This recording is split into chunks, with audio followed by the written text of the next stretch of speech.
প্রিয় দর্শক, horn of Africa অঞ্চলে বড় ধরনের কূটনৈতিক পরিবর্তনের ইঙ্গিত মিলেছে।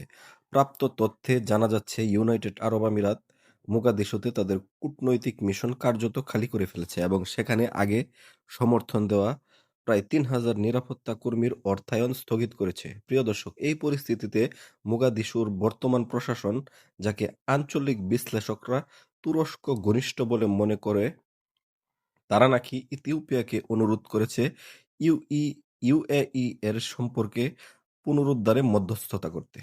তবে ইঙ্গিত মিলেছে এটি সামরিক কোনো সংকট নয়, বরং ইউএই তাদের কৌশলগত অবস্থান বদলাচ্ছে। তথ্য অনুযায়ী ইউএই তাদের কূটনৈতিক ও কার্যক্রমের বড় অংশ সরিয়ে নিচ্ছে সোমালিল্যান্ডের দিকে। সেখানে তারা আগেই বন্দর অবকাঠামোতে বড় বিনিয়োগ করে রেখেছে। আরও গুরুত্বপূর্ণ বিষয় হলো, সাম্প্রতিক সময়ে সোমালিল্যান্ড ও ইসরায়েলের মধ্যে ঘনিষ্ঠ যোগাযোগ এবং স্বীকৃত সংক্রান্ত আলোচনা নতুন মাত্রা যোগ করেছে। এর ফলে ইউএই ইসরায়েল সোমালিল্যান্ড অক্ষ গড়ে ওঠার সম্ভাবনা নিয়ে আলোচনা শুরু হয়েছে। বিশ্লেষকদের মতে এটি হর্ন অফ আফ্রিকা অঞ্চলে একটি দীর্ঘমেয়াদী ভূরাজনৈতিক পুনর্বিন্যাসের ইঙ্গিত, যেখানে পুরনো একক সোমালিয়া কাঠামোর বদলে বাস্তব নিয়ন্ত্রণ ও কৌশলগত অংশীদারত্বই বেশি গুরুত্ব পাচ্ছে।